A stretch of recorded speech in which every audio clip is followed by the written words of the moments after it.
நிகழ்ச்சியை ஒருங்கிணைத்து நடத்தி கொண்டிருக்கிறோம். அன்பருக்குரிய தமிழ் மாறன் உட்பட அனைவருக்கும் என் அன்பார்ந்த வணக்கங்களை தெரிவித்துக் கொள்கிறேன். இது ஒரு நல்ல நோக்கத்தின் அடிப்படையில் கூட்டப்பட்டிருக்கிறது என்பதை உறவினர்கள் புரிந்து கொள்ள வேண்டும். தேர்தல் வரும் போகும் இந்த தேர்தலில் இந்த சமூகத்திற்கான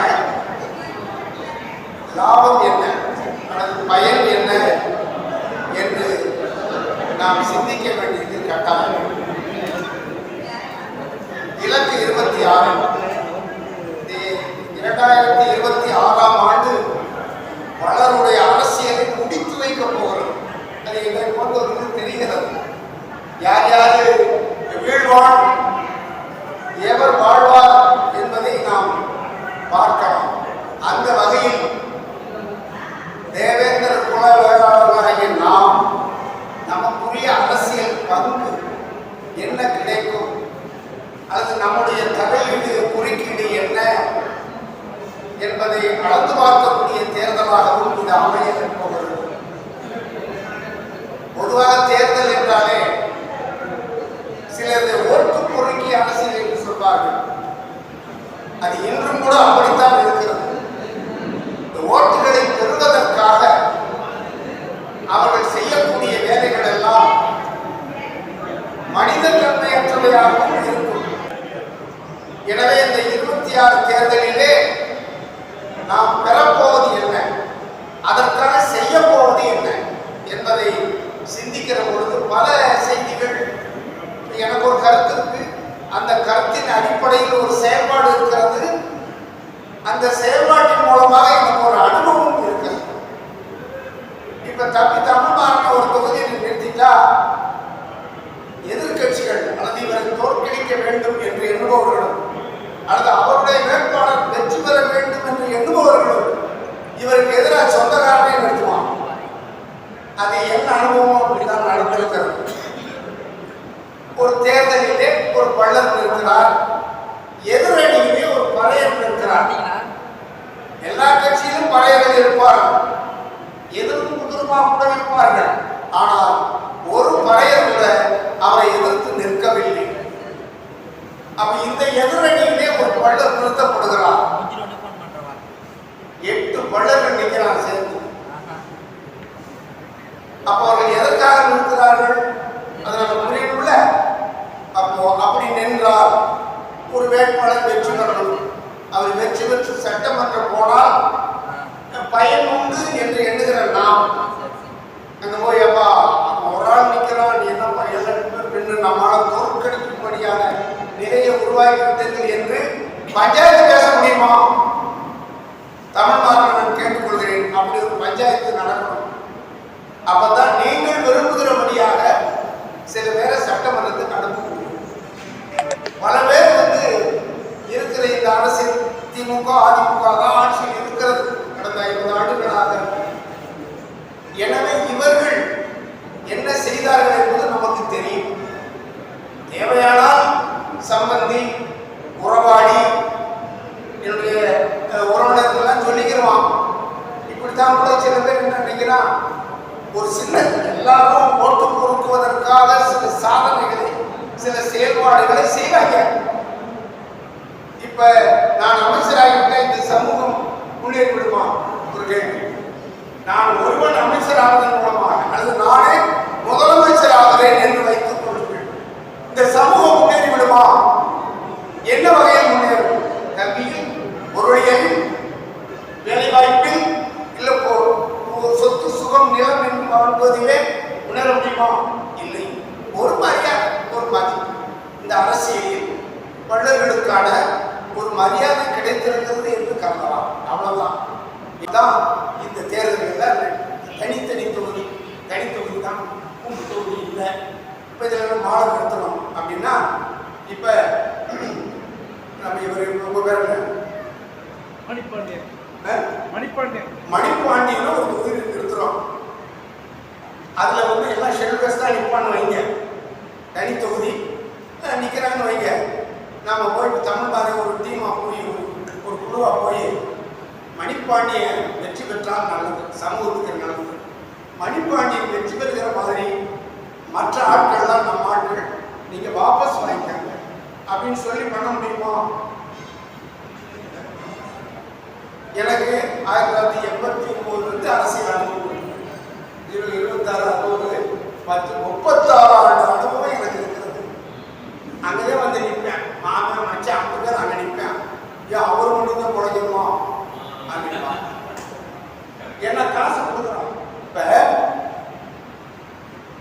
அதிமுக வேட்பாளராக நீங்க போய் நின்று ஜெயிக்கிற மாதிரி இருந்துச்சுன்னா திமுக ஆள்காரன் என்ன பண்ணுவான், இவன் சொந்தக்காரனே கிடப்பான், அவன் தோக்கடிச்சிருக்கான். இதான் நான் இப்போ அண்மையில் இருந்து தேர்தலில் நான் கண்டறிந்த உண்மை. நான் 15,000 ஓட்டு தோத்தேன். 15,000 ஓட்டு ஒரு பிள்ளைப்புல வாங்கிடுச்சு. அந்த பறைய 15,000 ஓட்டு வித்தியாசத்தில் ஜெயிச்சுட்டார். யாருக்கு நட்டம்? நடுவர்களுக்கு நட்டம் தானே. ஆனா அவரால் அந்த பறையர்களுக்கு இல்லாமல் இல்லை, அந்த தொகுதிக்கு இல்லாமல் இல்லை, கெட்டிக்கார இல்லை. ஏன்னா அவர் கட்சி தலைவரை கேட்கணும். எனவே தேர்தல் என்பது ஒரு தகடு தத்தல்கள், தில்லுமுள்ளுகள், பிராடு புத்தலாட்டம் நிறைந்த ஒரு அமைப்பு. அதை நீங்க புரிஞ்சுக்கிறோம். அதனாலதான் இந்த மிக முடுக்கமாக சிந்திக்கக்கூடிய கம்யூனிஸ்டுகள் சொல்லுவாங்க, தேர்தல் பாதை திருடர் பாதை. எனக்கே நான் திருடர் மாதிரி இருக்குது. அவன் அந்த கட்சிக்காரன் ஜெயிக்க வைக்கணும்னா என்கிட்டே பேர பேசுவாங்க, தமிழ் மாதம் அனுப்புவாங்க. அண்ணே எண்ணே 5 லட்சம் 10 லட்சம் செலவு பண்ணுறீங்க, அவன் 20 லட்சம் தரணுன்றாங்க, வாங்கிட்டு வாபஸ். என் சொந்தக்காரன் அப்படி ஒரு தேர்தல் நின்று போய் எங்க வந்தான், நிலக்கோட்டையில் நான் நின்னேன். அப்படி வந்தான், எட்டுக்கு மறுப்பானே வெட்டி அப்படி நின்று காசை செலவு பண்ணிட்டு நேரத்தை வீணாக்கிக்கிட்டு உங்களை கொடுக்குறோன்றாங்க, வாங்கிட்டு நீங்கள் வாட்டை வாபஸ் வாங்கிக்கலாம், நான் மாதம் வரமாட்டேன். இப்பவும் அது நடந்தது. எனவே இப்படி நடந்தால் என்ன செய்யணும் என்றால் நீங்க சிந்திக்கணும். இப்படி என்ன செய்யலாம்? இப்ப நீங்க வந்து டீமா நீங்க வேலை செய்ய வேண்டியது 26 இலக்கு என்றால் ஒரு 10 பேராவது நீங்கள் விருப்பப்படியாக ஒரு கெட்டிக்காரத்தனம் உள்ளவர்களாக ஒரு 10 பேர் அனுப்ப முடியும். அது பல்வேறு கட்சியில இருப்பாங்க. கட்சியை பற்றி நம்ம கவலை இல்லை, இவர் போனா நல்லா இருக்கும் அப்படின்னா அவருக்கு எதிராக போட்டியிடுகிறவர்களை வள்ளலாக இருந்தா அவர்களை வாபஸ் வாங்க வேண்டும். மற்ற இருந்தா பரவாயில்லை. ஏன்னா வள்ளல் மட்டும் தனித்து வெற்றி பெறக்கூடிய தொகுதியில் தான் இருக்கா. தனி தொகுதியாக இருந்தாலும் பொது தொகுதியாக இருந்தாலும் எதுவாக இருந்தாலும் தெரியுமா? இல்ல, நான் சொல்றது பொது தொகுதி சரி தனி தொகுதி சரி, வள்ளல்கள் நின்று வெற்றி பெற முடியுமா? எந்த தொகுதி?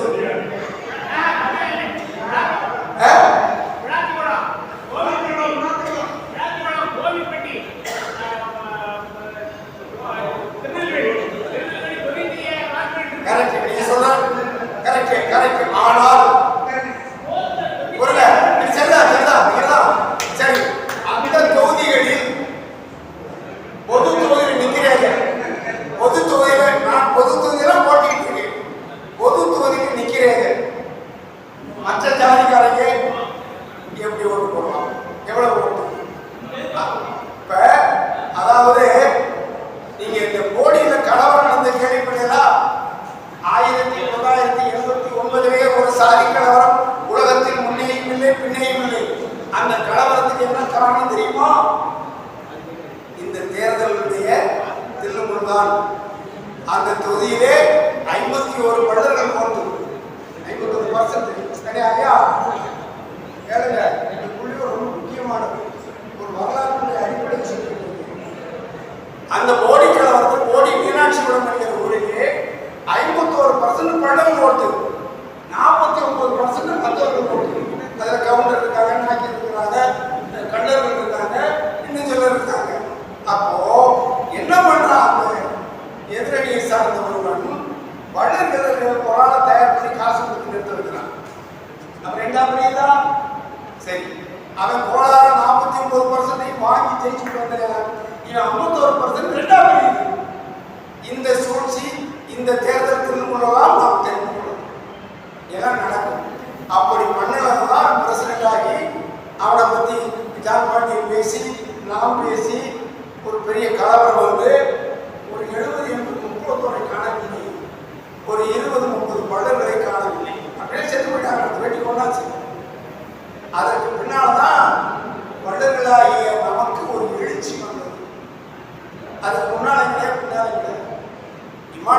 காங்கிரஸை வெட்டி கொள்ளுகிற போது பெரிய அளவுக்கு அந்த பகுதியை தவிர ஒரு அசைவு இல்லை. ஆனால் ஓடிக்கிழவருக்கு பின்னால சாத்தூர், ராஜபாளையம், நெருங்கேணி அப்படியே அண்ணாசாமி தேவர் நல்ல வேண்டும்னு போராடுவானே அவங்க மாமனாரை கொள்ளுகிற வரையில் அந்த கலவரம் தொடர்கிறது. புரியுது அவனுக்கு? அப்போ இவ்வளவு விவகாரம் இந்த தேர்தல், ஓட்டு, அதிகாரம், பதவி, அதற்காக அவர்கள் செய்கிற சூழ்ச்சி. இப்படி பண்ண என்ன பண்ணுறாங்க? அதே போல ஒரு ஊர்ல 2 பள்ளங்கள், பள்ளத்துல எத்தனை பிரிவு தெரியுமில்ல? இப்ப இருக்கிறதே 10 பிரிவு இருக்கிறான். அஞ்ஞா, மாத்தா, சோழிய, கடைய என்றெல்லாம். ஒரு பள்ளம் ஒரு சம்பந்தம் கிடையாதுங்க. வரையர்கள் முடியிலிருந்து நாகரவர்கள் போய் கல்யாணம் பண்ணிக்கலாம். நீங்கள் அப்படி பண்ணி கொடுக்குறீங்களா? நான் ஒரு பகுதியில் வேலை, இந்த பகுதின்னு சொல்ல மாட்டேன், ஒரு பகுதியில் வேலை பார்க்கும்போது இந்த ஊருக்காரன் 4 ஊர் தள்ளி போய் சம்பந்தம் பண்ணேன். ஏப்பா இந்த பொண்ணுக்கு உரிய மாப்பிள்ளை இந்த ஊர்களே தேடலாம்ல? அவங்க இல்லாத இல்லை, அவங்க வேற செக்ஷன் அப்படின்னா. இதெல்லாம் சில பேர் பேசுகிற ஒற்றுமை ஒற்றுமை பொண்ணா, அதெல்லாம் ஒரு காலம் நடக்காது, நடக்க தேவையும் இல்லை. இங்க இருக்கிற பொண்ணுக்கு மாப்பிள்ளை அந்த ஊர்ல இருக்குன்னா அந்த ஜாதிக்காரன் அங்கதான் இருக்காங்க. அப்படி என்றால் இந்த பிளவுகள், பிரிவுகள் எல்லாம் மாறுவது என்பது இல்லை. நான் திருநெல்வேலியில் வேலை பார்த்தேன், திருச்சியில் வேலை பார்த்தேன், சென்னையில் வேலை பார்த்தேன், கோவையில் வேலை பார்த்தேன், கிட்டத்தட்ட தமிழ்நாடு முழுக்க வேலை பார்த்து அப்பவே பல அனுபவங்களை பெற்றவன் நான். அது நடக்குது. நானே முதல் முறையாக அப்படி கிராஸில் பண்ணி கொடுத்தது எங்கள் அண்ணன், என் குடும்பம் தான். எங்கள் அண்ணன் மாப்பிள்ளை யாரும் தெரியாமலே கட்டி கொடுத்தாரு. அதே மாதிரி என் பொண்ணு மாப்பிள்ளை யாரும் தெரியாமலே தேனி மாவட்டத்துக்கார ராமநாதபுரத்தில் பொண்ணு கொடுத்தேன். இது இயல்பா நான் பண்ணது. நான் இயல்பான சிந்தனை உள்ளேன். அதனால பண்ணிட்டோம். இன்னும் சொல்ல போனா எங்க குடும்பத்துல எல்லா ஜாதிகளுக்கும் பொழுது கடத்திட்டு வந்தாங்க. நான் அந்த கல்யாணத்தை நான் தான் பண்ணி வச்சேன். ஏன்னா நானும் அரசியல் இருக்கிறதுனால என் பாதுகாப்பில் அவர்கள் பத்திரமாக இருக்கணும் என்று நாயுடு, உள்ளவாறு, போனாரு, வன்னியர், அவ்வளவு பேர் வீட்லயே என் பேரமா இருக்கேன், கல்யாணம் பண்ணி வந்தேன். இது மாதிரி அந்த செக்ஷன் விட்டு செக்ஷன், பிரிவு விட்டு பிரிவு நாம் உறவு கொள்வதற்கு தயாரா? இதெல்லாம் நினைச்சு பார்த்தா நாம் தேர்தலை சிந்திக்கிறோம். சமூக ஒற்றுமை என்பதெல்லாம் ஏற்படாது. ஆனா நான் அடிவாங்கும் போது ராமகிருஷ்ணன் ஓடி வரணுக்கு என்னப்பா இந்த சகோதரன் அடிக்கிறேன் வருவான். ஒரு லா காலேஜில் ஒரு சாதி கலவரம், காங்கிரஸுக்கும் திமுகவும் மோதல். இந்த காங்கிரஸ் நகர்கள் திமுக மறவர்களை தாக்கவில்லை. தாக்கணும்ல, அரசியல் மோதல் தானே. அப்போ அவங்க எவ்வளவு கவனமா இருக்கிறான், எவ்வளவு உணர்வோடு இருக்கிறான், எவ்வளவு அந்த சமூக பாதுகாப்பு விஷயம் நடந்திருக்கு. இதையெல்லாம் தாண்டிதான் அவங்க நிற்கிறாங்க, தேர்தலை சந்திக்கிறாங்க. எந்த கட்சியாக இருந்தாலும் நயினார் நாகேந்திரன் பிஜேபியா, அப்போ நயினார் ஆர்எஸ்எஸ் பிஜேபியா இல்லை. கரெக்டா எதுல சேர்ந்தா எதுல அடிக்க முடியும் அதை பண்ணிடுறாங்க. அவர்களுக்கு அரசியல் என்பது கஞ்சா விற்பதற்கும், இதை சொன்னா நாளைக்கு எங்களுக்கு அனுபவத்தில் வருவாங்க, கஞ்சா விற்பதற்கும், கள்ளச்சாராய காட்சி விற்பதற்கும், காவல்துறை, வருவாய்த்துறைகளை எல்லாம் வசப்படுத்துவதற்கும் இந்த அரசியல் பயன்படுகிறது. எனவே எதை வேணாலும் கொடுப்பாங்க, எதை வேணாலும் பெறுவாங்க. அந்த அளவுக்கு வள்ளர்கள் இல்லை என்பதுதான் நம்முடைய பலவீனத்தை ஒத்துக்கொண்டு இந்த பலவீனத்தை எப்படி கிடைக்குது என்று நாம் பேசணும். தூத்துக்குடி விளாத்திக்குளமும் கோயில்பட்டியும் திருநெல்வேலி இந்த 2 பக்கம் தொகுதியை பற்றி எனக்கு அதிகமாக தெரியல. ஆனால் திருநெல்வேலி தொகுதி அப்படியே 55% மேல பள்ளங்கள் இருக்காங்க. விட்டாங்கன்னா ஒரு ஒன்றியம், ஆலங்குள ஒன்றியம் திருநெல்வேலியோடு சேர்ந்துச்சு. அதில் வாழக்கூடிய பள்ளர்கள் தான் கிறிஸ்தவ பள்ளர்கள். எனவே ஷெட்யூல்டு கேஸ்ட் என்ற பட்டியலும் வராதனால திருநெல்வேலி என்ன பண்ணா அதை சேர்த்துட்டான். அப்போ அந்த தொகுதியில் ஒரு ஆள் நிற்பான்னு வச்சுக்காங்க. எல்லா பயிரும் இந்த இப்போ முதுகுளத்து தொகுதி வெற்றி பெற வேண்டிய தொகுதி தான். ஆனால் அதில் போனார்கள் ஓட்டு போடுவாங்கலாம். ஜான்பாட்டி 30,000 ஓட்டு போனார்கள்.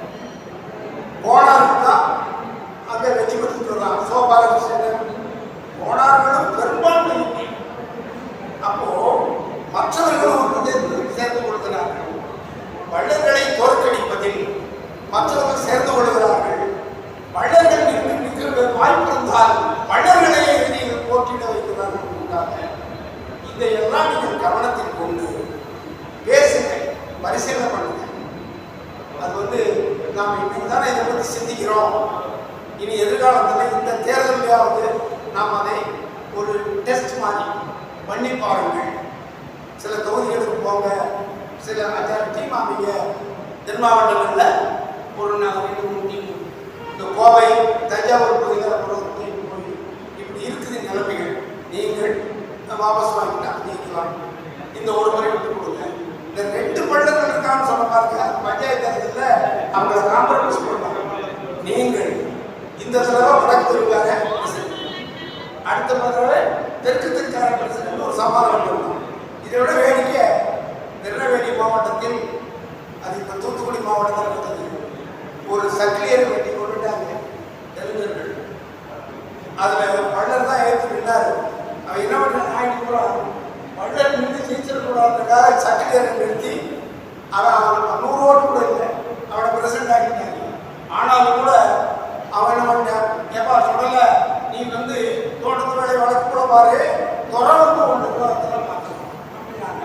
அப்புறம் நாங்கள் போய் சமாதானம் பண்ணி அந்த சக்கிலியை வெட்டி கொண்ட பின்னால அந்த சக்கிலியை சமாதானம் பண்ணி, நீங்கள் யாரும் வேட்பாளராக போட்டியிடக்கூடாது, வள்ளல் நிற்கின்றோம், அவங்க வேணால் தாக்குதல் நடத்தணும், நம்ம பார்த்துக்கலாம் என்று சொல்லி வள்ளல் பிரசிடண்ட் இருக்கும் அந்த கோயில்பட்டி பகுதியில் அந்த காம்ப்ரமைஸ் பண்ணி வச்சோம்.